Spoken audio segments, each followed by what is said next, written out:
माझे माहेरा पंढरी आहे भिवरेच्या तीरी. लौकिकातलं सासर माहेर आमचं वेगळं, पण संतांची संकल्पना फार वेगळी होती. बाप आणि आई माझी माझी विठ्ठल रखुमाई, माझे माहेर पंढरी आहे भिवरेच्या तीरी. माझी बहीण चंद्रभागा. काय नाती जोडली बघा ना संतांनी. पंढरपूरची वाट आवडली, प्रिय वाटली आणि आम्हाला सुद्धा तीच वाट धरायला सांगितली. या देहाला इथं आल्यानंतर संसारामध्ये हा जीव इतका गुरफटला आणि मग आता जिथून आलोय तिथं आम्हाला जावं लागतं. म्हणून लौकिकातलं सासर माहेर वेगळं, संतांच्या दृष्टीने सासर आणि माहेराची संकल्पना वेगळी. म्हणून संतांनी प्रत्येक वेळी त्या माहेराची संकल्पना आमच्या समोर ठेवली किंवा ते माहेर तेच जास्त आवडीचं, तेच जास्त जवळचं. कुठलं? पंढरपूर. मग ज्ञानोबारायांनी आम्हाला ती वाट दिली. बरं, माऊलींचं काम किंवा व्यक्तित्व साधं सुद्धा नाही. साक्षात कैवल्य साम्राज्य चक्रवर्ती, कैवल्याचा पुतळा प्रगटाला भूतळा, कैवल्याचा पुतळा प्रगटाला भूतळा, कैवल्याचा पुतळा प्रगटाला भूतळा, कैवल्याचा पुतळा प्रगटाला भूतळा. चैतन्याचा जिव्हाळा ज्ञानोबा माझा, चैतन्याचा जिव्हाळा ज्ञानोबा माझा, साधकांचा माय बाबा दर्शन हरे, साधकांचा माय बाबा दर्शन हरे बाबा.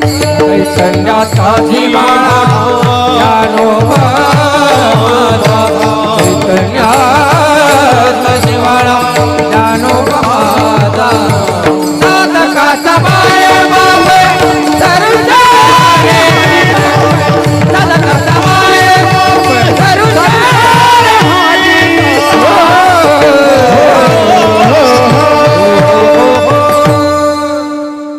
कैवल्य साम्राज्य चक्रवर्ती, कैवल्याचा पुतळा या शब्दामध्ये ज्यांचं वर्णन आमचे नाथ महाराज करतात, त्या ज्ञानोबांनी आम्हाला सगळ्यांना घालून दिलेली ही वाट आहे. पुढच्या सगळ्या संतांनी ज्ञानोबांच्या पावलावरनं पावलं ठेवण्याचा संकल्प केला आणि त्याच वाटेवरनं चालण्याचं ठरवलं. मग आता तुमचं माझं काम आहे की लौकिकातलं सासर आणि माहेर थोडं बाजूला ठेवूया, पण संतांनी सांगितलेलं माहेर. संसार या शब्दाचा अर्थ ज्ञानोबाराय सांगतात, उपजणे आणि निमणे या नाव संसार. जन्माला येणं आणि इथून निघून जाणं ही संसाराची सोपी व्याख्या माऊली सांगतात. येणं आणि जाणं, येरझार आमच्या वाट्याला उगीच आलीये. आम्ही जन्माला येतो, पुन्हा निघून जातो. जैसे जीर्ण वस्त्र सांडिजे मग नूतन वेढीजे, तैसे देहांतराते स्वीकारिजे चैतन्यनाथे. गोपालकृष्णांनी सांगितलं, माऊलींनी त्याच्यावर टीका केली ज्ञानेश्वरीमध्ये. वासंसी जीर्णानि यथा विहाय नवानि गृह्णाति नरोपराणि, तथा शरीराणि विहाय जीर्णान्याति सय्यानि नवानि देहि. जुनं वस्त्र टाकून द्यावं, नवीन वस्त्र परिधान करावं, तसं हा जीव जुना देह टाकून देतो आणि नवीन देह परिधान करतो. आणि मग या चक्रामध्ये हा जीव अखंड अखंड फिरतच राहतो. मग या देहाला, या जीवाला खऱ्या अर्थी मुक्ती कशी मिळेल हा विचार संतांनी केला आणि मग आम्हाला मुक्तीचा, मोक्षाचा खरा मार्ग दिला. जीवनातला निरतिशय आनंद तुम्हाला मला प्राप्त झाला पाहिजे, कारण संसाराच्या रहाटगाडग्यामध्ये आम्ही असे बुडून गेलो, असे गुरफटलो की आता यातून बाहेर पडण्यासाठी संतांशिवाय आम्हाला दुसरा मार्ग नाही. म्हणून जगत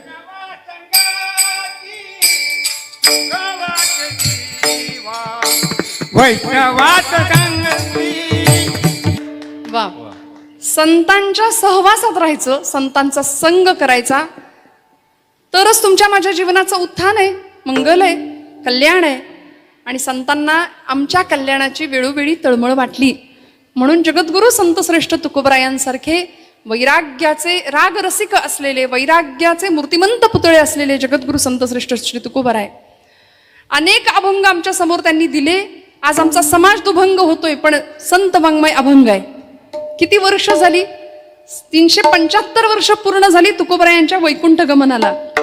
750 वर्ष पूर्ण होतात ज्ञानोबरायांच्या जन्म शताब्दी, 750 वर्ष पूर्ण होतात या वर्षी माऊलींच्या जन्माला.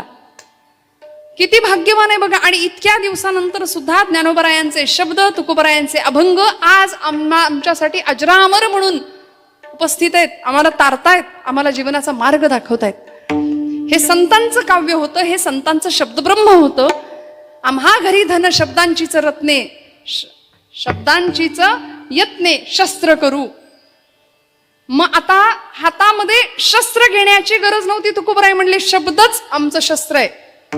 या शब्दांच्या माध्यमातून आम्ही जीवनामध्ये, लोकांमध्ये भक्तीचा जागर करू, प्रसार करू, प्रचार करू.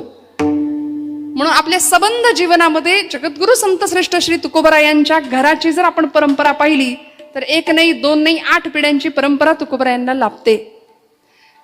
विश्वंभर बाबापासून निर्माण झालेली ही तुकोबरायांची पिढी, विश्वंभर बाबांच्या सौभाग्यवती अमाई माता, संध्याकाळची वेळ, विश्वंभर बाबा जेवायला बसलेत, मुखात अन्नब्रह्माची प्रार्थना केली आणि पहिला घास मुखात घालणार एवढ्यात डोळ्यातनं टचकन पाणी आलं.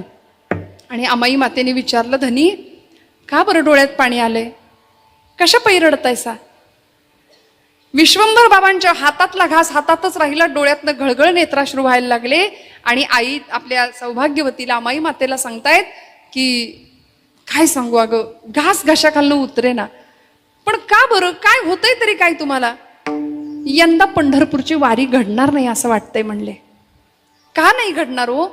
आणि असं त्या वारीमध्ये मिळतं तरी काय? अगं, जो वारी करतो त्यालाच कळतं या प्रश्नाचं उत्तर, नेमकं काय मिळतं. यंदा वारी घडणार नाही असं दिसतंय, हातपाय गळून जायला लागले, वय झालंय माझं असं वाटलं त्या दिवशी. आणि मनापासून वाटलं बरं का. भगवंताच्या विषयी अर्थभाव मना निर्माण होणं अत्यंत गरजेचं आहे. नाही तर दिखाव्याची भक्ती सगळेच करतात, सगळेच करतात, पण भगवंत अंतरंग जास्त पाहणार आहे ना. विश्वंभर बुवांनी सांगितलं, अगं हातपाय गळून गेलेत, यंदाची वारी बहुतेक माझ्याकडून घडत नाही. कसं तरी जेवण आटोपलं, अन्न ब्रह्माची प्रार्थना केली, हातावर पाणी घेतलं, बिछाण्यावर अंग टाकलं, झोप काही लागली नाही. पण पहाटेच्या वेळी थोडासा डोळा लागला आणि डोळ्यासमोर लख्ख प्रकाश. साक्षात भगवंत पंढरीश परमात्मा पांडुरंगांनी स्वप्न दृष्टांत दिला. आणि स्वप्नात पांडुरंग परमात्मा येऊन विश्वंभर बुवांना सांगतायत, बुवा अहो तुम्ही पंढरपूरला आला नाही म्हणून काय झालं, मी आलोय तुमच्या मळ्यात, मागे जाऊन बघा जरा काय आहे. उठले, शुचिरभूत झाले, 4 माणसं सोबत घेतली आणि आमराईमध्ये गेले. घराच्या मागे असलेल्या आमराईमध्ये काही खणण्याचं साहित्य सोबत घेतलं, 4 माणसं बरोबर घेतली आणि मंद सुगंध असा तुळशीचा वास आला, सुगंध आला. बघा, जिथं भगवंत असतो ना तिथं सुगंध असतो. मी अजून बोलते, जिथं सुगंध असतो तिथे भगवंत असतो. जिथं सुगंध आहे तिथे कृष्ण परमात्मा आहे, तिथे पांडुरंग परमात्मा आहे. तुळशीचा सुगंध आला. पृथ्वी माझी सुगंध जाण, तो मी म्हणे नारायण. नाथ भागवतातली ओवी आहे नाथबाबांची. पर्वता माझी स्थैर्यपण, तो मी म्हणे नारायण. पृथ्वी माझी सुगंध जाण, तो मी म्हणे श्रीकृष्ण. विठ्ठल विठ्ठल विठ्ठल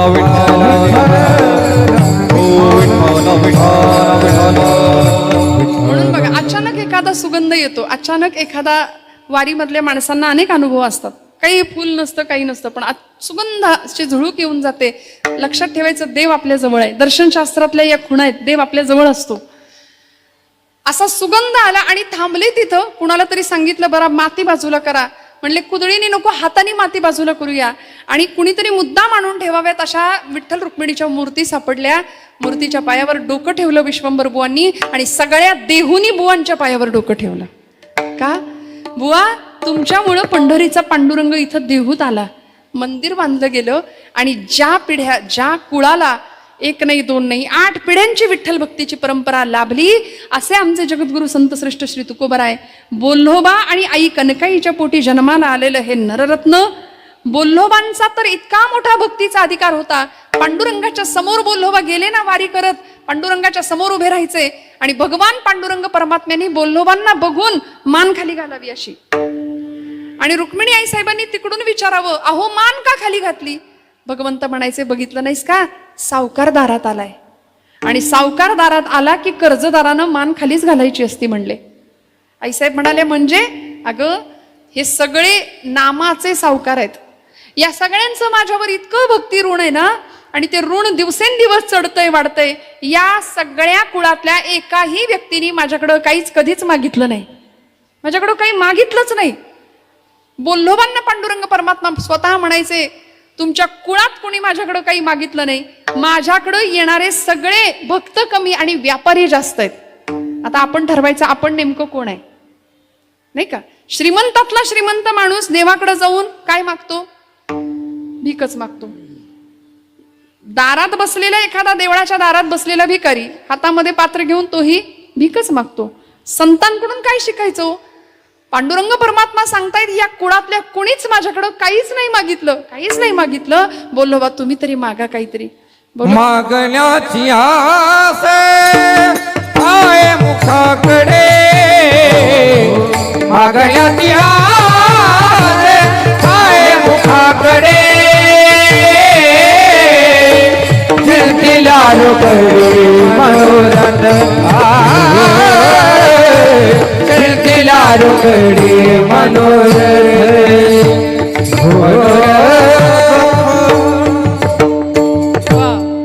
चपखल याला म्हणायचं प्रमाण.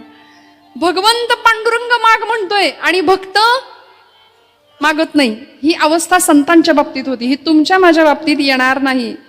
पहिली गोष्ट, देव असा आपल्या समोर उभा राहील हे आपल्या बाबतीत दुर्मिळ. आलाच समजा आणि जर म्हणालाच काहीतरी माग, तर आपली तर यादीच तयार आहे. माझी तर आहेच बाबा, मी तर लोकसभेचं विधानसभेचं तिकीटच मागून घेईन पहिलं. आमचं ठरलंय ना, आम्ही प्रापंचिक माणसं आहे, लौकिकातली मागणी आम्ही करतो, पटकन करतो, आम्ही तयार आहे मागायला. पण बोल्लोबा म्हणतात, नाही देवा मागायचं नाही. बोल्लोबांनी कधीच नाही मागितलं. पुढच्या काळात तुकोबा आहे, तू महाराजांच्या समोर उभे राहतात आणि सांगतात, तुकोबा काहीतरी मागा की. अहो तुमच्या अख्ख्या कुळात कोणी माझ्याकडे काही मागितलं नाही, काहीतरी मागा. महाराज म्हणले, देवा मला काहीच नको, माझ्या वडिलांची मिरा शिगा देवा, तुझी चरण सेवा पांडुरंगा. वाडवडिलांकडून काय मिळतं? आज गमे कुटुंबियांमध्ये भक्तीची परंपरा आहे. घरातली सगळी मंडळी माळकरी आहेत. आपल्या इथं निम्म्यापेक्षा जास्त मंडळी माळकरी आहेत असं मी समजते, आहे की नाही? सगळी मंडळी माळकरी आहेत, पंढरीची वारी करणारी आहात, संतसंग करणारी मंडळी आहात. मग वाडवडिलांकडून पुण्याईच्या रूपाने आम्हाला काय प्राप्त होतं? तर हे संस्कार प्राप्त होतात. जगद्गुरु तुकोबाराय पांडुरंग परमात्म्याला सांगायचे, आता तुझ्याकडं काही मागणं हे आमच्यासाठी उचित नाही, कारण तू कोण मला देणारा? तू मला देणारा कोण? कारण आमच्या घरी तुझे चरण गहाण आहेत. हा तुकोबारायांचा शब्द आहे गाथेतला, तुझे चरण गहाण. देवा तू आमच्या घरी आधीच आलायस, आता तुझ्याकडून जर तूच आम्हाला प्राप्त झालायस तर तुझ्याकडून आम्ही अजून काय मागायचं? म्हणून तुकोबारायांनी काहीच नाही मागितलं. पण देव माग म्हणतो, संत म्हणतात नको, देव मागे लागतात. आणि मग संतांना मागावं लागलं, कारण देव माग लागला ना, मागा माग माग माग म्हणून मागं लागला. संतांना मागावं लागलं आणि म्हणून मागणीपर प्रकरण निघाली. आज एकदिवसीय नैमित्तिक कार्यक्रमामध्ये पुण्यस्मरणासाठी हा अभंग का, याचं प्रयोजन एकच आहे, लागला टकळा पंढरीचा. वारी जवळ आली, 19 तारखेला प्रस्थान आहे. जातीवंत निष्ठावंत वारकरी स्वस्थ बसू शकत नाही. कधी एकदा त्या सावळ्या परब्रह्माच्या दिशेने माझी धाव जाईल आणि मी तिकडे धावत जाईल. हजारो लाखो वारकऱ्यांच्या सोबत मलाही सोबत जाता यावं, माऊलींच्या मागे मागे त्या वाटेवरनं चालता यावं आणि मिळणारा आनंद शब्दांच्या पलीकडचा आहे. मग तिथं गेल्यावर काय मिळतो? भक्त कृपेची माय गे, ओळखिली विठाई गे, एका जनार्दनी विटे, जोडियले पाय गे, तुळशी हार गळा गे, कस्तुरीचा टिळा गे, तुळशी माळ गळा गे, कस्तुरीचा टिळा गे, तुळशी हार गळा गे, कस्तुरीचा टिळा गे, हार गळा गे, कस्तुरीचा टिळा गे,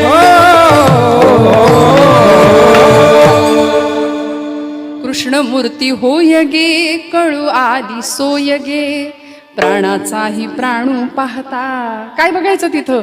प्राणाचाही प्राणू पाहता, सुख सांगू काय गे, तुळशी माळ गळा गे, कस्तुरीचा टिळा गे. इतका आनंद त्या वाटेवर मिळतो, विटेवरचा देव वाटेत भेटतो, म्हणून त्या वाटेवर चालायचं. आणि संतांनी आम्हाला ती वाट दिली. तुकोबारायांनी पांडुरंगासमोर उभं राहिल्यानंतर तुकोबाराय काहीच मागे ना, तेव्हा देवानी सांगावं महाराज काहीतरी मागा. आता नाथांच्या मागे सुद्धा देवानी असंच लागावं, नाथ काहीतरी मागा. नाथबाबा म्हणले बरं, नाथांची परंपरा साधी सोपी नाही. शांतीब्रह्म पैठण निवासी एकनाथ महाराज, नाथांचे पणजोबा कोण? भानुदास महाराज. भानुदास महाराजांना सुद्धा देव मागे लागले होते, काहीतरी मागा, काहीतरी मागा. भानुदास महाराज म्हणले मला तर काही नको, तुलाच काही हवं असलं तर माग माझ्याकडून. याला म्हणायचं कॉन्फिडन्स.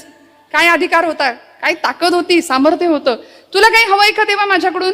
भगवंत म्हणले हो, मला हवंय. आता उलट झालं, देव याचक झाला आणि भक्त मालक झाला, देणारा झाला, दाता झाला. भानुदास महाराज म्हणले देवा काय मागायचंय, मागून घे. भगवंत म्हणाले मला तुमच्या कुळात जन्माला येण्याची परवानगी द्या. आणि मग भानुदासाचे कुळी महाविष्णूचा अवतार. म्हणून नाथ बाबा साधं सोपं नाही, साक्षात महाविष्णूंचा अवतार म्हणून नाथ बाबांनी जन्म घेतला इथे नाथांच्या भानुदासांच्या कुळामध्ये. ही भक्तीची परंपरा, ही अनेक पिढ्यांची परंपरा या संतांना लाभली. आणि मग अशा वेळी तुकोबरायांच्या समोर ज्यावेळी भगवंत येतात आणि सांगतात देवा मागा, एकतर संत काही मागत नाहीत. मागण्याचं प्रयोजन काय? देव मागे लागला म्हणून. बरं, मागितलं का? स्वतःसाठी नाही मागितलं, जगासाठी मागितलं. आणि जगाला कळावं वेळ आलीच देवाकडे काही मागण्याची, तर काय मागायचं असतं याचा वस्तुपाठ समाजाला कळावा म्हणून संत मागणं मागतात. विठ्ठल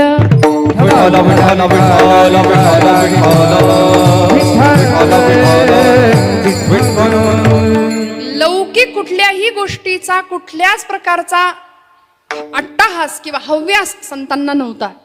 कारण तुकोबरायांना जर विचारलं ना महाराज तुमचं काय, शेवटच्या काळामध्ये महाराज म्हणतात की आता आमच्या आयुष्यातली तृष्णा, आशा, वासना सगळं संपलंय. आता निश्चिंतीने पावलो विसावा, आता निश्चिंतीने पावलो विसावा, आता निश्चिंतीने पावलो विसावा, आता निश्चिंतीने पावलो विसावा. कुंडलिया धावा तृष्णेची कुंडलिया धावा तृष्णेची आता निश्चिंतीने पावलो विसावा, आता निश्चिंतीने पावलो विसावा. कुंडलिया धावा तृष्णेया, कुंडलिया धावा तृष्णेया, आता निश्चिंतीने पावलो विसावा, आता निश्चिंतीने पावलो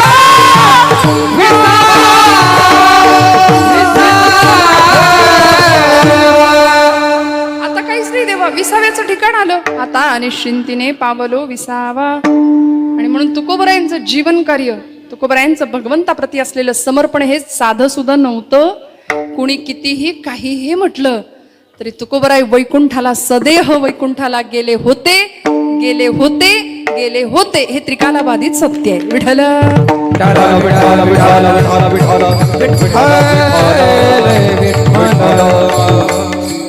माऊलींचा संजीवन समाधी सोहळा, तुकोबरायांचं वैकुंठ गमन लोकांनी चर्चेत आणलं. यावर चर्चा करण्या इतकी आमची बुद्धिमत्ता नाही श्रोते हो. तुकोबरायांचं वैकुंठ गमन व्हावं, सदेह तुकोबराय वैकुंठात जातात. पांडुरंग परमात्मा तुकोबरायांच्या मागे लागतात. महाराज काहीतरी मागा ना हो, काहीतरी मागा. त्यावेळी तुकोबराय सांगतात देवा मला खरंच काही नकोय, माझी इच्छा नाही मागण्याची, पण तू सारखा मला माग माग माग म्हणतोय, म्हणून आता मी मागतो तेवढं मला देण्याची कृपा कर. स्वतःसाठी नाही तर तुझीच भक्ती कायम वृद्धिंगत व्हावी याकरता देवा काय कर. अभंगाचं प्रथम चरण. हेची व्हावी माझी आस, हेची व्हावी माझी आस, हेची व्हावी माझी आस,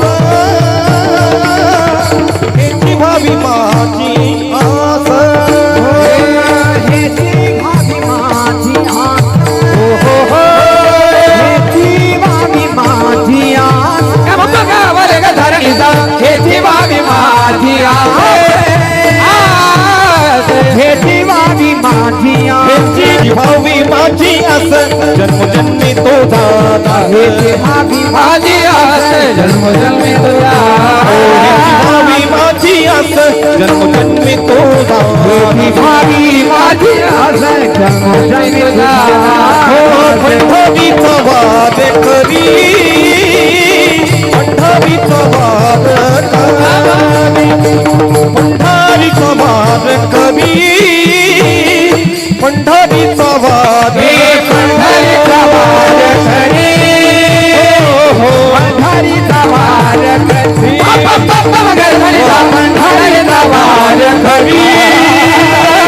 पंढरीचा वार करी पंढरीचा वार करी वार करी.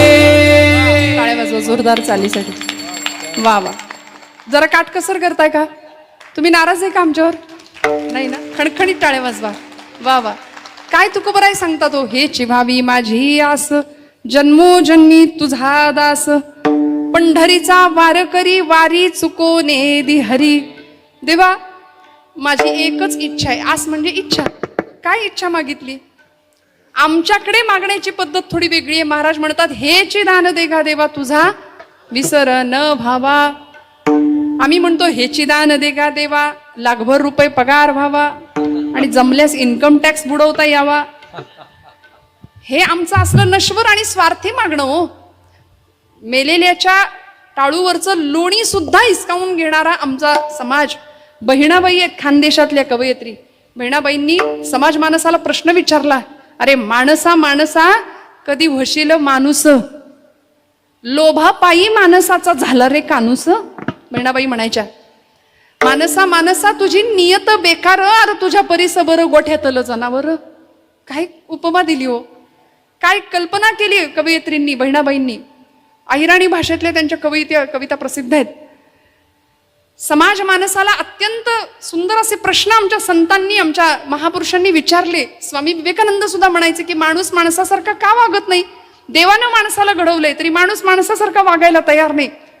आज परिस्थिती अशी आहे. म्हणून संतांकडे जायचं आणि संतांनी आम्हाला असे सुंदर वस्तुपाठ दिलेत. काय मागायचं, कसं वागायचं. आचारसंहिता दिली ना, उत्तम प्रकारे आचारसंहिता दिली. देव समोर उभा आहे आणि तुकोबरायांना कडकडून आलिंगन द्यावं पांडुरंग परमात्म्याने. महाराजांनी पांडुरंगासमोर पोट भरून मन भरून कीर्तन करावं. 5 तास कीर्तन करावं. सर्व सुखले आलो सर्व अलंकार आनंदे निर्भर डुलत असो या अवस्थेला पोहोचावं आणि मग देवानी सांगावं तुकोबराय काय पाहिजे. महाराज म्हणतात हेची भावी माझी आस. मागितलं का धन संपत्ती? काही नाही मागितलं. प्रपंचाचे अक्षरशः 18-20 दारिद्र्य ज्या घरात होतं तुकोबरायांच्या, लेकरं बाळ अन्नासाठी टाहो फोडायची. मागता आलं असतं की नाही देवाकडं? संपत्ती, पैसा. दुष्काळाने जनता त्रस्त झाली होती. तुकोबरायांनी कर्ज खतप इंद्रायणीच्या डोहात बुडवून दिली. सगळं लोकांना देऊन नामानिराळे मोकळे झाले आणि मग म्हणतात बरे झाले देवा, निघाले दिवाळे बरी या दुष्काळी पीडा केली. देवा बरं झालं, कारण आम्ही माणसाशी नतदृष्ट आहे की दुःख आलं की तू आठवतोस. आम्हाला चांगलं सगळं असताना देव आठवत नाही. वेदना भगवंताकडे घेऊन जाते. हे सगळ्या संतांना माहिती होतं. अनुभवाचे बोल होते. म्हणून कुंती मातेने देवाकडे दुःखच मागितलं की नाही. प्रपंचातली प्रतिकूलता परमार्थाची अनुकूलता ठरत असते. ब्रह्मचैतन्य गोंदवलेकर महाराजांचं वाक्य आहे. प्रपंच प्रतिकूल असला की देवच आठवतो, दुसरं काही नाही आठवत मग अशा वेळी. त्यामुळे तुकोबराय म्हणतात प्रपंच माझा असाच असला पाहिजे, प्रतिकूलच असला पाहिजे. बरे झाले देवा, आम्ही सदैव सुडके जवळी येता चोरही धाके. चोर सुद्धा 10 वेळा विचार करेल आमच्या घरात येताना की बाबा याच्या घरचं दारिद्र्य बघून आपल्या जवळचं काहीतरी ठेवायची इच्छा व्हायची. त्यामुळे चोरही आमच्याकडे येणार नाही. आम्ही असे श्रीमंत आहोत खऱ्या अर्थी, कारण साक्षात भगवंत प्राप्त आम्हाला झालाय. सगळ्या सुखाचा जो आगर आहे तो भगवंत आम्हाला प्राप्त झालाय. मग तुकोबराय भगवंताला सांगतात देवा मला खरं तर काही नको, काही नको. आमच्या जिजाई आईसाहेब ज्यावेळी पांडुरंग परमात्म्याला शिव्यांची लाखोली व्हायच्या ना, त्यावेळी भगवंत तुकोबराय म्हणायचे आवले अगं असं बोलू नको, आपल्याला सगळं मिळेल, ज्यांनी चोच दिली आहे तो चारा देणार आहे. कारण जीवनातल्या सगळ्या चिंतांचं हरण करणारा चिंतामणी भेटला होता. मग प्रपंचाची ददात कसली. त्यामुळे पांडुरंग परमात्माला महाराज म्हणतात की देवा मला खरंच काही नको, हेची व्हावी माझी आस. ही व्हावी माझी आस म्हणता आलं असतं नाही, पण भाषिक दृष्टीने विचार केला तर हेची व्हावी माझी आस असं म्हणून भाषेतला चकार तुकोबराय वापरतात आणि जेव्हा च भाषेमध्ये येतो हा चकार आम्हाला निश्चय दाखवतो. बरं का, तुम्ही आमच्या घरी जेवायला या आणि आमच्याकडं तुम्हाला जेवायला आलंच पाहिजे. आलंच हा जो चकार आहे ना तो निश्चय दाखवतो, तो प्रेम दाखवतो, तो अधिकार दाखवतो. आणि तुकोबराय म्हणतात हेची दान देगा देवा, हेची व्हावी माझी आस, जन्मोजन्मी तुझा दास. बरं, मागितलं काय, इच्छा काय मागितली, मला जन्मोजन्मी काय करून घे, तुझा दास करून घे. बरं, दास्यत्व हे तितकं सोपं आहे का? अहो, दास ही काही पदवी आहे होय? दास ही अवस्था आहे. तुकोबराय त्या अवस्थेला पोहोचले. आणि भागवत ग्रंथामध्ये भक्त प्रल्हादानी आपल्या पित्याला नवविधा भक्ती सांगितल्या. श्रवणम कीर्तनम विष्णो स्मरणम पादसेवनम अर्चनम वंदनम दास्यम सख्यम आत्मनिवेदनम. श्रवणापासून सुरू झालेली भक्ती आत्मनिवेदनापर्यंत पोहोचते आणि हळूहळू टप्प्याटप्प्यानी श्रवणम कीर्तनम विष्णू स्मरणम पादसेवनम अर्चनम वंदनम दास्यम. दास्य ही भक्तीतली एक अवस्था आहे, नवविधा भक्तीतला एक प्रकार आहे. आणि अशी दास्य भक्ती तुकोबराय मागतात, मला तुझा दास करून घे. मग दास म्हणजे नेमकं काय? काय दास म्हणजे? दास ही पदवी नाहीये, कुठलाही पुरस्कार तुकोबराय मागत नाहीत. आणि संतांच्या आयुष्यामध्ये असा आहे श्रोते हो, संतांना कधीच समाजाने होते तेव्हा चांगलं म्हटलं नाही, प्रचंड छळलं, खूप त्रास दिला, अवहेलना, अपमान, निंदा, प्रचंड आघात झाले. पण तरी सुद्धा काय केलं? तेची संत सोशी जगाचे आघात, सगळे आघात सहन केले. भगवंताच्या चरणाजवळ ज्यावेळी मागायची वेळ आली तेव्हा तुकोबराय सांगतात हेची व्हावी माझी आस, जन्मोजन्मी तुझा दास. दास्यत्व भक्ती मागून घेतली देवा. कारण दास ज्यावेळी व्हायची इच्छा असते ना, किंवा दास एखादा होतो ना, त्यावेळी अहंकार पूर्णपणे गळून गेलेला असतो. मन, बुद्धी, पंचज्ञानेंद्रिय आणि पंचकर्मेंद्रिय भगवंताच्या चरणावरती समर्पित भावनेने वाहिलेली असतात. आणि मग अशा वेळी दास्यत्व भाव निर्माण होतो, हे याची जाणीव तुकोबरायांना होती. म्हणून तर प्रपंचाला बाजूला सोडून 15 दिवस, एकदा भामचंद्राचा डोंगर, एकदा घोराडेश्वराचा डोंगर, एकदा पंढरपूर, एकदा आळंदी, घरात थांबायला तयार नाही तो. ज्याला देव जवळचा वाटतो ना त्याला प्रपंच नकोसा वाटतो. आणि ज्याला प्रपंचच पाहिजे असतो त्याच्या प्रपंचात कधी देव येत विठ्ठल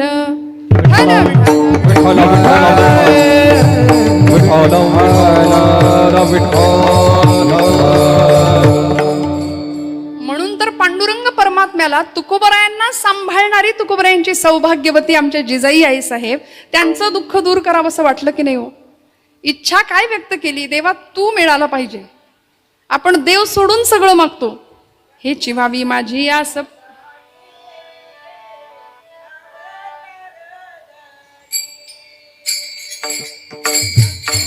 जन्मी तुझा दास. पांडुरंग परमात्म्याला तुकोबराय सांगतात देवा मला तुझा दास करून घे. आम्हाला हे जमत नाही, आपण प्रापंचिक माणसं आहे. देव आवडतो, देव लागतो सुद्धा आम्हाला, पण फक्त संकटापुरता आणि कामापुरता देव आम्हाला लागतो. नैवेद्य समर्पण करताना सुद्धा आम्ही मनापासून करतो का? खरं सांगा, देव पोटचं पोरग जर आमचं उपाशी असेल तर आईच्या डोळ्यात पाणी येतं. पण देव जेवला नाही म्हणून आपण कधी रडलोय का हो? इकडे माता भगिनी, काय अनुभव आहे आपला? आज देवानी माझा नैवेद्यच नाही स्वीकार केला म्हणून आपण रडलो का? नाही रडत. आपण देवासाठी नाही रडत, आपण प्रपंचासाठी रडतो. तुकोबराय देवासाठी रडतात, नामदेव महाराज देवासाठी रडतात आणि मागतात काय? देवालाच मागतात. हे चिवावी माझी आस, जन्मोजन्मी तुझा दास. म्हणून तर ज्या तुकोबरायांच्या प्रपंचामध्ये अक्षरशः प्रचंड दारिद्र्यावस्था होती, ते तुकोबराय प्रपंचाकडे बघतही नव्हते. तासन तास भामनाथाच्या डोंगरावर जाऊन बसावं, पोटात पोरांच्या अन्नाचा कण नाही, पाण्याचा थेंब नाही. जिजाई आईसाहेबांना चिंता वाटायची माझं धनी कुठं बसला असतील, म्हणून सगळीकडे शोधावं. आणि पूर्वीच्या महिला चिंतन जास्त करायच्या, चिंता कमी करायच्या. आता उलट आहे, आम्ही चिंतेचंच चिंतन करत बसतोय. फार चिंता असते हो, फार चिंता असते आम्हाला. काय होईल, कसं होईल. परवा एक 80 वर्षाचे आजोबा भेटले. म्हणलं बाबा सगळं छान झालंय आता प्रपंच, आता मस्तपैकी हातात जपमाळ घ्या, नाही का, प्रत्येकाला जायचंय, मस्त भजन करा, नामस्मरण करा, पांडुरंग स्मरण करा. बरं आता वारी काही आपल्याला घडणार नाही या वयात, मग ठाईच बैसोनी करा एकचित्ता, वडी अनंत आळवावा या न्यायानी. कसली चिंता तुम्हाला लागली? ते म्हणले पोरी काय सांगू तुला. म्हटलं काय झालं? अहो 7 पिढ्या बसून खातील एवढं तुम्ही कमावलंय तरी तुम्ही दुःखी. म्हणले हो 8वी पिढी काय खाईल याची चिंता लागली मला आता. म्हणले इतकं कमावलं, इतकं पहिला पै गाठी मारून पैसा सगळा सेव्हिंगला गेला. आपली जुन्या लोकांची म्हण आहे, उष्ट्या हातानं कावळा सुद्धा कधी हाकलत नाहीत माणसं. ना देण्याचा विचार, ना समाजाचा विचार, ना धर्माचा, ना राष्ट्राचा, तिकडं देशाचं वाटोळं का होईना. आम्हाला काय करायचंय? आमच्या 4 भिंतींमधला आमचा प्रपंच सुखी असला बस, आम्हाला देशाशी आणि समाजाशी आणि धर्माशी काही घेणं देणं नाही. या संकुचित विचारधारेमुळे संतांनी आम्हाला जो सर्वाभूती परमात्म तत्व पाहण्याचा एक व्यापक दृष्टिकोन दिला, हे तो समस्त ही श्री वासुदेवो ऐसा प्रतीती रसाचा वोतला भावो आणि भक्ता माझी रावो ज्ञानी या तोची. ज्ञानी भक्ताची व्याख्या ज्यावेळी ज्ञानोबराय आम्हाला सांगताना की सगळीकडे ईश्वर दिसला म्हणून तर घरात नाही थांबले तुकोबराय. वारीचं महत्व आम्हाला संतांनी सांगून दिलं. पांडुरंगाच्या नामस्मरणात अखंड राहिले. आणि मग खरं सांगू का, ज्याला वारीचं महत्व कळतं, आता ही वारी नेमकी कुठली? गाठोडं बांधायचं, वळकटी घ्यायची आणि घरात कोणी विचारत नाही म्हणून पंढरपूरला जायचं, ही वारी आहे का? तिथं पांडुरंग सोडून सगळं मन आमचं सगळीकडे भरकटतं, ही वारी आहे का? नाही. तुकोबरायांनी आतल्या वारीचा विचार केलाय. ही देहाकडून घडणारी वारी आहे ना, ती सर्व अभिमान गळून जाणारी वारी असली पाहिजे. सगळे अभिमान, देहाचा सुद्धा अभिमान गळून जाणं हे या वारीचं इप्सित आहे. वारीत गेल्यानंतर इथं लहान मोठा, तुझा माझा हा भेदच नाही. यारे यारे लहान थोर याती भलती नारी नर सकळांसी आहे यथ अधिकार. सगळेजण एका कृपा छत्रछायेखाली एका शिस्ती म्हणजे माझ्या ज्ञानोबा माऊलींच्या मागे मागे चालतो ना, मग तिथं अहंकार पूर्णपणे गळून पडतो. आणि भगवंताला जर ॲलर्जी कुठली असेल ना, तर मी नेहमी सांगते दंभाची. आपल्याला बघा ॲलर्जी असते, तशी देवाला ॲलर्जी आहे. हा मी आला की देव म्हणतो माझ्याकडे फिरकू नकोस, कारण त्याची ताकद काय? यदादित्य गतंतेजो जगद्भास यते किलम यच्चंद्रमसी यच्चाग्नो तत्तेजो विद्यमाम. तुझी या सत्तेने वेदासी बोलणे. केवढी मोठी भगवंताची सत्ता आहे. वृक्षाचे हे पान हाले त्याची सत्ता राहिली अहंता मग कोठे. ही सगळी अहंता गळून पडावी. कर्मेंद्रिय ज्ञानेंद्रिय भगवंताच्या चरणाशी लागावीत. म्हणून महाराज म्हणाले, देवा सगळी इंद्रिय तुझ्या कामी आली पाहिजेत. घेई घेई माझे वाचे गोड नाम विठोबाचे. डोळे तुम्ही घ्या रे सुख, पहा विठोबाचे मुख. तुम्ही ऐका रे कान माझ्या विठोबाचे. काय काय ऐकायचं? आणि तेथे धाव घेई मना तेथे धाव घेई.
तेथे धाव घेई राही विठोबाचे पायी. मनाने काय करायचं? भगवंताच्या पायाशी धाव घ्यायची. कारण काय, तिथं सर्व सुखे येथे आजीची ओळली. सगळी सुख तिथं आहेत. म्हणून आमचा लाखोंचा महाराष्ट्राचा समुदाय तिकडं धावतोय. हे चिव्हावी माझी आस जन्मोजन्मी तुझा दास. देवा तुझं दास्यत्व मला दे, मला तुझं करून घे. मी मला तुला देऊन टाकतो आणि तू तुला मला देऊन टाक. देव आणि भक्त यामध्ये भेद राहत नाही.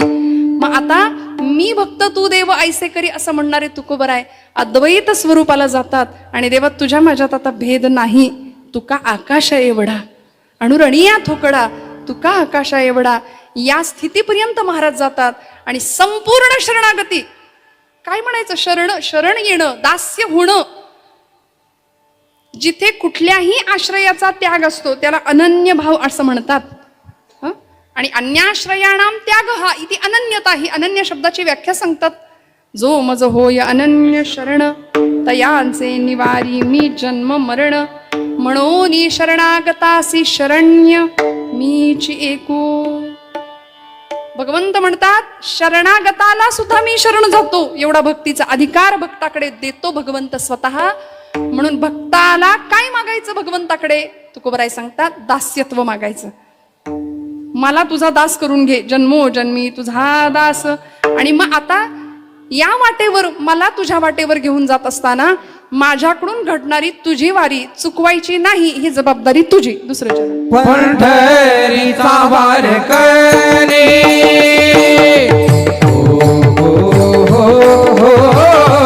पंढरीचा वार करे वारी तुझे हरी वारी तुझे हरी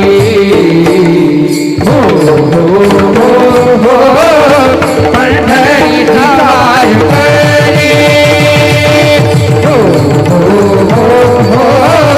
पंढरीचा वार करे पंढरीचा वार करे पंढरीचा वार करे. वा वा, वाजवा, टाळ्या वाजवा, मनापासून वाजवत जा जरा. पंढरीचा वार करी वारी चुकोने दिहरी. भगवंतांनी वारी मागितली, तुकोबरायांनी वारी मागितली देवाकडे. माझ्याकडून तुझी वारी घडली पाहिजे, ही वारी चुकता कामा नये, मला पंढरीचा वारकरी बनवून ठेव.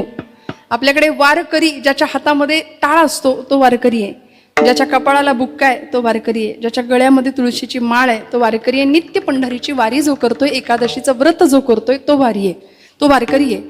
आणि वेळ आली तर धर्माचे पालन करणे पाखंड खंडण असं सांगणारे तुकोबराय आम्हाला सगळे देव शस्त्रधारी आहेत म्हणून हातामध्ये असं किलोभर वजनाचं एक प्रकारचं शस्त्रच दिलंय. वेळ आलीच तर वार करी, नाही का? वेळ आलीच तर वार करी. आम्ही काही साधी माणसं नाही. मऊ मेणाहुनी आम्ही विष्णुदास कठीण वज्रास भेदवायचे. हे पाणी आमचं, ही जात आहे आमची. तुकोबरायांनी भक्तीला शक्तीची जोड सुद्धा द्यायला शिकवलंय. पंढरपूरचा वारकरी हा निष्ठावंत जातीवंत असावा. काय मिळतं वारकरी वारीमध्ये? काय मिळतं बरं? ही वारी निजाचं माहेर गाठणारी आहे. फक्त पंढरपूरला जायचं आणि माघारी यायचं एवढ्यापुरती वारी नाही.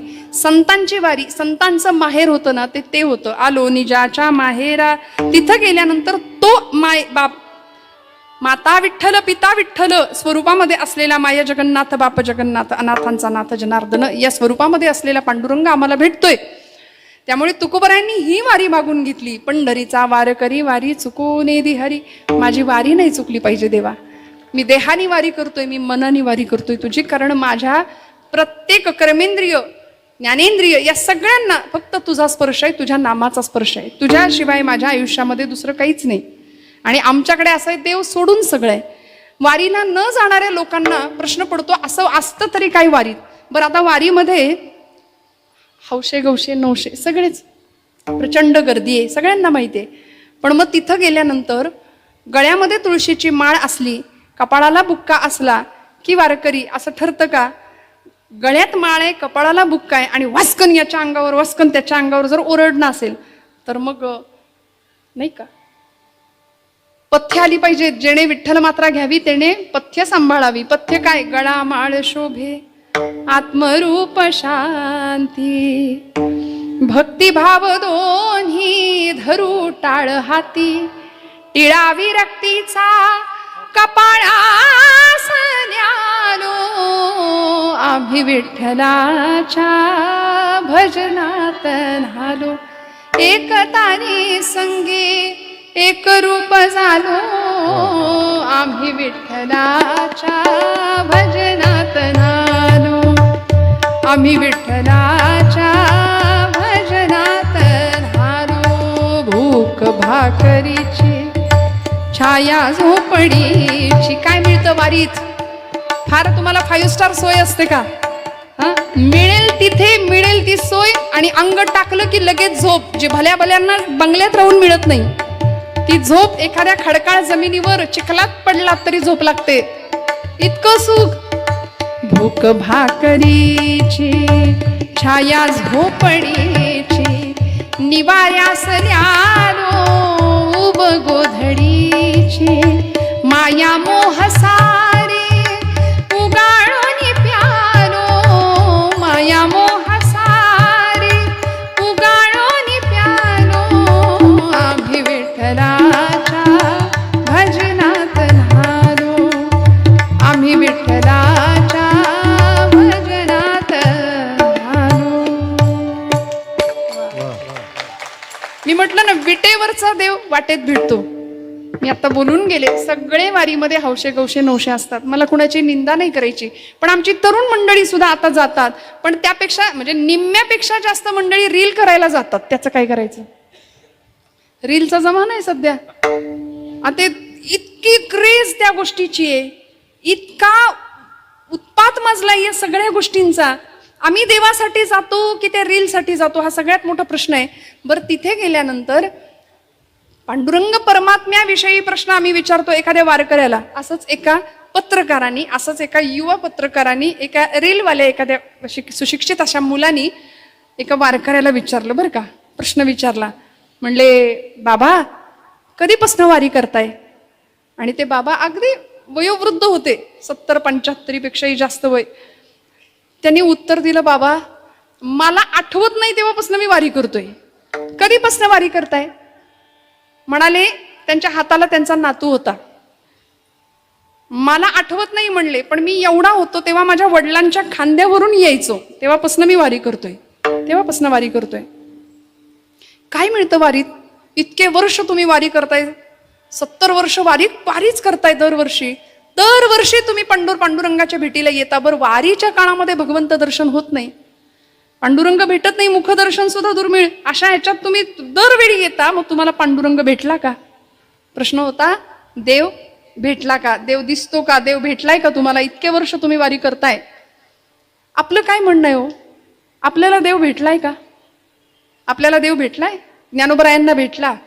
अनंत वेशे अनंत रूपे देखिला म्या त्यासी, बापर कुमा दिव्य खूण बाणली तैसी, योगिया दुर्लभ तो म्या देखिला साजणी. ज्ञानोबरायांना दिसला, तुकोबरायांना दिसला. तुका म्हणे, माझे हेची सर्व सुख पाहिन श्रीमुख आवडीने. त्या मुलांनी प्रश्न विचारला त्या म्हातार बाबांना, त्या आजोबांना, की तुम्हाला देव दिसला का? एवढे दिवस तुम्ही पंढरीची वारी करता, तुम्हाला पांडुरंग भेटला का? त्या आजोबांनी उत्तर दिलं. म्हणाले, बाबा तुझ्या प्रश्नाचं उत्तर मी तुला देतो, पण आधी मला सांग की तुम्ही मंडळी आता शहरी आहात, शहरात राहता, घरामध्ये कुत्रा पाळण्याची तुमच्याकडे पद्धत आहे. कुत्रा पाळता ना? फक्त आमच्यात आणि तुमच्यात एवढाच फरक आहे की आमचा कुत्रा घराच्या अंगणात असतो, तुमचा कुत्रा बेडपर्यंत असतो, स्वयंपाकघरात पण फिरतो, फ्लॅटमध्ये. बरं, पूर्वीची माणसं घराच्या मागच्या अंगणात कुत्र्याला ठेवायची, बरोबर ना? पुढच्या अंगणात सुद्धा नाही. आता शहरामध्ये आलात की पहिली पाटी, कुत्र्यापासून सावध राहा. हे आतिथ्य, हे अगत्य. त्यामुळं जुनी माणसं, जुनी जाणती माणसं, मागच्या घराच्या अंगणामध्ये कुत्रा असायचा. आणि असं अभ्यासक मंडळी सांगतात की घराच्या अंगणात जर कुत्रा असेल ना, तर घरातल्या येणाऱ्या अतिथीचा पुण्य तो घालवतो. घरामध्ये दरिद्रता यायला वेळ नाही लागत. मग म्हणाले, तुम्ही लोक कुत्रा पाळता का? म्हणाले, आम्ही पाळतो. आम्ही सुद्धा पाळतो म्हणले. आमच्या गावामध्ये शेतामध्ये राखणीसाठी कुत्रा असतो, वाड्या वस्त्यांवर कुत्रे असतात. आणि त्या मळ्यामध्ये ज्यावेळी आमची सगळी कामं चालू असतात ना, तेव्हा रात्रीच्या वेळी अचानक एखादा कुत्रा दूरवरच्या वस्तीवरचा भुंकायला सुरुवात करतो. तो भुंकला की त्याच्या पलीकडच्या वस्तीतला कुत्रा भुंकतो. तो भुंकला की का बरं, काहीतरी धोका आहे, चोर आलेले आहेत शेतात असं वाटावं म्हणून एका कुत्र्याने भुंकायला सुरुवात केली की पलीकडच्या वस्तीत, त्याच्या पलीकडच्या वस्तीत अशी सगळी कुत्री भुंकत राहतात रात्रीची. चोर कोणी बघितलेला असतो? पहिल्या कुत्र्याने. पहिल्या कुत्र्यांनी फक्त चोराला पाहिलेलं असतं, बाकीच्या कुत्र्यांनी त्याला पाहिलेलं नसतं. पण तरी सुद्धा एक कुत्रा भुंकला की सगळे कुत्रे भुंकत राहतात. मग हे जनावरांच्या बाबतीत आहे. त्या आजोबा त्या सुशिक्षित अशा पत्रकाराला प्रश्नाचं उत्तर देतात, बाबा रे, मी देव पाहिलंय की नाही ही नंतरची गोष्ट आहे, पण आमच्या ज्ञानोबांनी पांडुरंगाला पाहिलंय, आमच्या तुकोबांनी पांडुरंगाला पाहिलंय. आणि ज्ञानोबा तुकोबा हे या भूमीचं रसायन आहे. जर तुकोबांनी पांडुरंगाला पाहिलंय ना, तर आम्हालाही पांडुरंग एक ना एक दिवस दिसेल, ही आमची श्रद्धा आहे, म्हणून आम्ही वारी करतो. पांडुरंग परमात्मा आम्हाला दिसला की नाही हा प्रश्नच नाही, तो तर आहेच आहे. काया ही पंढरी, आत्मा पांडुरंग, नांदो तो केवळ, आत्मा हा विठ्ठल, नांदो तो केवळ पांडुरंग. नाथबाबांचा अभंग आहे. इथेच आहे ना तो पांडुरंग, आतच आहे. आणि आतला पांडुरंग आम्ही ओळखला. त्या विटेवरच्या पांडुरंगाला बघण्याकरता आमचे डोळे आतुर झाले, त्याचं नाम ऐकण्याकरता आमचे कान आतुर झाले. म्हणून पंढरीचा वारकरी, वारी चुकोने हरी, हातामध्ये टाळ घ्यावा, मुखाने भजन करावं. काय मिळतं? टाळा टाळ लोपला नाद, टाळा टाळी लोपला नाद,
दिशांना फिरून सुद्धा सुख नाही मिळणार, प्रपंचामध्ये सुख नाही मिळणार, ते एका दिशेला मिळणार आहे, त्या वाटेवर मिळणार आहे. हे संतांना माहिती होतं. म्हणून पंढरीचा वारकरी, वारी चुकोने दिहरी, अशी वारी माझ्याकडून घडली पाहिजे, असा संग मला मिळाला पाहिजे. अभंगाचं तिसरं चरण. संत संग सर्व काळ, संत संग सर्व काळ,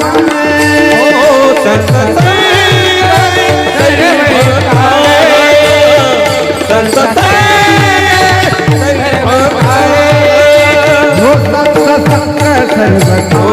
अखंड प्रेमाचा कल्लोळ, संत संग सर्व काळ, अखंड प्रेमाचा कल्लोळ, पंढरी वारकरी, पंढरी वारकरी, हो संत संत सर्व काळ, अखंड प्रेमाचा कल्लोळ, संत संग सर्व काळ, अखंड प्रेमाचा कल्लोळ, पंढरी वारकरी, पंढरी वारकरी, हे संत संग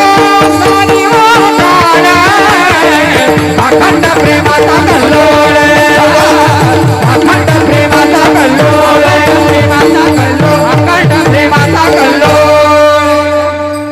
वा वा वा. संत संग सर्व काळ, अखंड प्रेमाचा कल्लोळ. तुकोबराय मागणं मागतायत हे पक्क आहे. काय मागतायत? पंढरपूरची वारी मागितली. जन्मोजन्मी तुझा दास होण्याची इच्छा तुकोबराय व्यक्त करतात. तिसरं मागणं तिसऱ्या चरणात महाराज मागतायत, संत संग सर्व काळ, अखंड प्रेमाचा कल्लोळ. देवा, तू जसा प्रेमाचा भुकेलाय तसं संत प्रेम स्वरूप आहेत. तू जसा प्रेम स्वरूप आहे तसं संत सुद्धा प्रेम स्वरूप आहेत. म्हणून अशा संतांचा संग मला मिळाला पाहिजे. संत संग सर्व काळ. बघा, संघाचा रंग मनाला लागतो श्रोते हो. कुणाच्या संघात बसावं. किती सोपं तत्वज्ञान, अध्यात्म. तत्वज्ञान फार अवघड नसतं. आणि जे दूर असतं आमच्यापासून ते तत्वज्ञान नसतं, बरं का. तत्वज्ञान आपल्यातच आहे. अत्यंत सोप्या स्वरूपामध्ये अवघड असलेला शास्त्राचा अर्थ आम्हाला संतांनी अभंगाच्या माध्यमातून सोपा करून दिला ना. संतांचा संग करायचा का, कुणाच्या संगतीत बसावं याचा सुद्धा आचार संतांनी आम्हाला शिकवलाय. आज आमची बरीचशी मंडळी गावागावामध्ये कट्ट्या कट्ट्यावर पारापारावर बसतो आम्ही. मी कुणाची निंदा नाही करत, पण गावातली तरुण मंडळी आम्हाला पाहतात. गावातली तरुण सुशिक्षित मंडळी आमच्या समोरनं जात. व्हिडिओ आवडल्यास आपल्या चॅनलला लाईक, शेअर आणि सबस्क्राईब करायला विसरू नका. धन्यवाद.